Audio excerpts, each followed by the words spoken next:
Welcome to Rob Nagy's Rock and Roll Legacy. For more than 4 decades as a freelance music journalist, I had the honor and the privilege of interviewing countless music icons in rock and roll, jazz, R&B, and blues.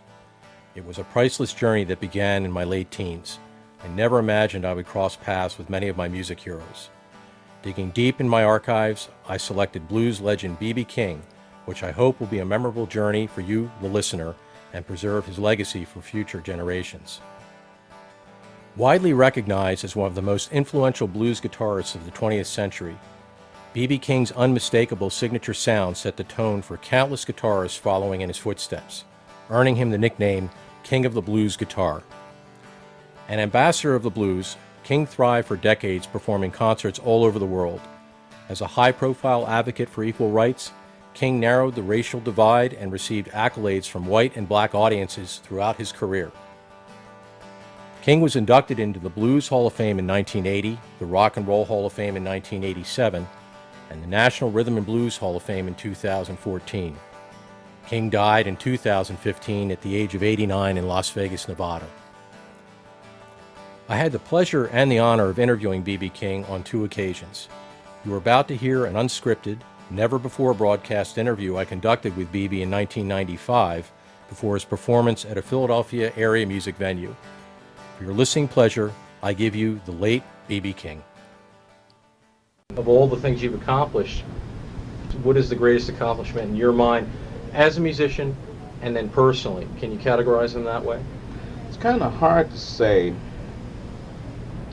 I guess the respect of people is one of the greatest accomplishments that I've had, because in the beginning it was sort of a put down to be a blues player, blues singer. Today it's not unusual for me to walk on stage and people give me a standing ovation before I open my mouth. That to me is respect, and I love them for it. That is the one thing that I think that has been a great accomplishment for me, because I used to feel many times when I was called to go on stage, I would feel like second best, you know.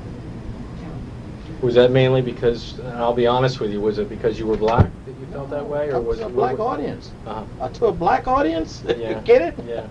No. Was it because of the music that you played? That's what it was, yeah. Because, you know, how could I feel like that in front of a black audience? In a white audience, I might would have felt like that. But I'm talking about a black audience, you feel second best. Because everybody else has been doing their thing, whatever they're doing, which was the thing of that day, pop, whatever it might have been, jazz, R&B, or what have you. But then when they said B.B. King, it's like the guy they called out of the, you know, the one that was sweeping the floor in the bathroom. Right. But that has changed now. That's one of the things, and the respect not only from the people but your peers as well. And that's a good feeling. It's a good feeling to walk out and the best, which you know are the best, the musicians will say, "Hi B, how you doing?" So and so. Right. With that feeling of happy to see you, happiness. So that's. I can't think of anything else that's beyond that. I've had so many good things happen to me. I would say. So many good things I've had.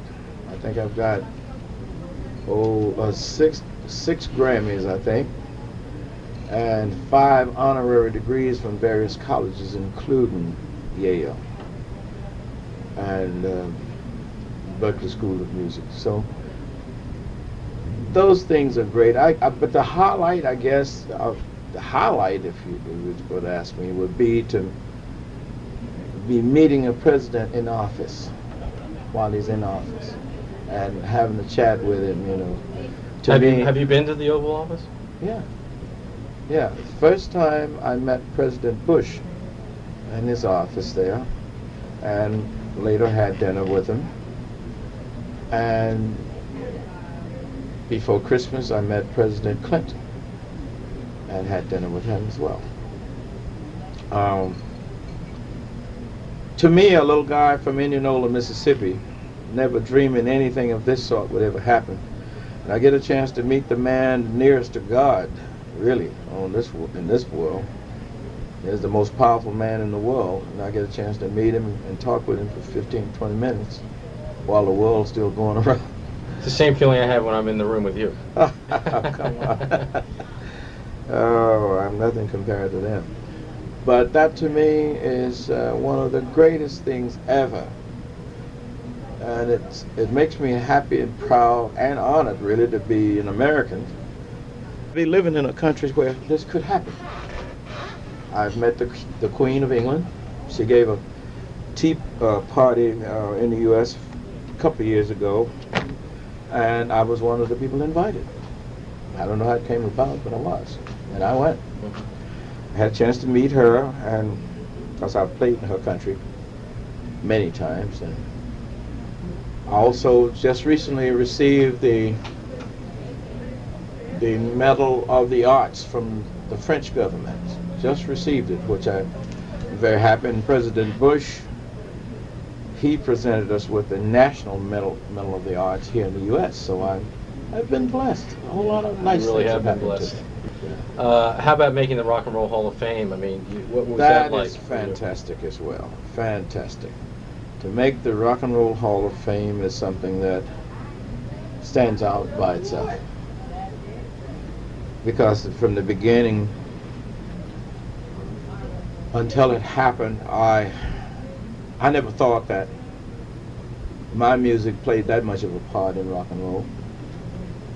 But some seem to think it did. But you personally don't feel that it did, or? No, I think it was around, but I never thought of it anyway. I just thought it was doing something that I like to do, and people listened to it for enjoyment. I didn't think they was documenting it or anything of that sort. If you ask me if I think I am part of the roots of rock and roll, I would say yes, I believe I am. But how much of a part of the roots am I? That's what I'm saying. Because I didn't reach the crossover stage until the early 60s. I mean, early 70s, I'm trying to say, late 60s, early 70s. I remember there had been several books written with quite a few pages of myself in it, and this one book was called Urban Blues, and the author was a person called Charles. He was a doctor, Charles Kyle, I believe was his name, and he was saying in his book, The Urban Blues, quite a bit of it was about me and other people along this line. Why it was that Ray Charles, and he named a whole lot of people that was accepted into the pop world, and B.B. King was not. And I never thought about it till I was reading it. And what caused me to read it, several of my friends said, "You ought to read the book." Right, right. But then, for some majestical reason, I made a tune called "The Thrill Is Gone," and when I made that, it all happened. It all happened. It was the only record, I should say, the only record that I've ever had that was played across the board like other types of music is today, in which I'm very proud of, but that's the only record I ever had that did that. I also notice, particularly in the crowd this evening, and is it typical, it's not entirely a black audience. I mean, there's a lot of white people that come out to see you. I mean, do you feel that you have maybe narrowed the gap, or it's not a good way of putting it perhaps, but have you helped bring people together from various races? I think so. We have more blacks tonight than we usually have. We don't generally have as many. But we have more blacks here at this place. We got 4 places where we still have just about as many blacks as whites, or vice versa. And that's here, the Apollo Theater. We have Westbury Music Hall in Long Island. Marysville. It's a chain of these theaters that usually cater to people. So we have, whenever we have more of a black crowd, it's more of an older black crowd. Older black crowd, younger white crowd. That's generally the way it goes. And which I'm very happy that we still have. a lot of the places we go, we don't have as many blacks as we have had, and especially young blacks. But and some of these places we do see quite a few, and starting to see more now than we ever did. When I started out, the young blacks that liked me was generally my age and older. And as I got older, they got older. Right. My age is still older, but we're now starting. After I worked with U2, after I toured with U2, I've started to see young blacks now that are not of college age, that naturally was big fans of U2, so when they saw me with them, that sort of like helped you cross over, perhaps? Yes, it did. Did you enjoy working with U2? I mean, I loved it. Yeah. I had a wonderful time. Are you a fan of their music? Of course, yeah. I'm a fan of their music and a fan of Bono's writing as well. I knew about them before I toured them. Had a good time, very good time. Good. I learned a lot from them. Yeah. Where do you feel any, as what I would call, and I hope I don't offend you by saying this, but as what I would consider to be an elder statesman of your type of music, a forefather of your kind of music, do you feel a responsibility socially and musically? Not really. I'm not offended. I'm 68 years old. That's not a compliment, believe me. I don't know about the statesman's part, but well, that's a compliment, baby. Believe me, that's a pure compliment. So thank you, that's but not to be taken negative. No, I said I don't. I'm honored in some ways, because at 68, if you're not elderly, when will you be? I think this, though. I think that any public figure, not just a blues singer, blues musician, but any public figure should be somewhat of a role model for people as a whole. As far as responsibility is concerned, I wouldn't think of it like that. I just think it's sort of a duty now that anyone in the public life should be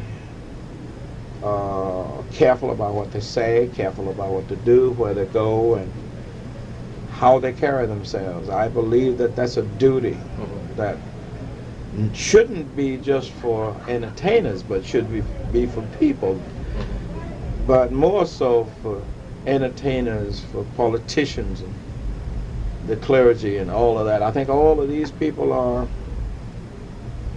people that people somewhere, sometime look up to. And if that's the case, some of these same people have children. And some of us would like to see some of these children do maybe some of the same things we do. If not, do it better. Do other things that's equal as well.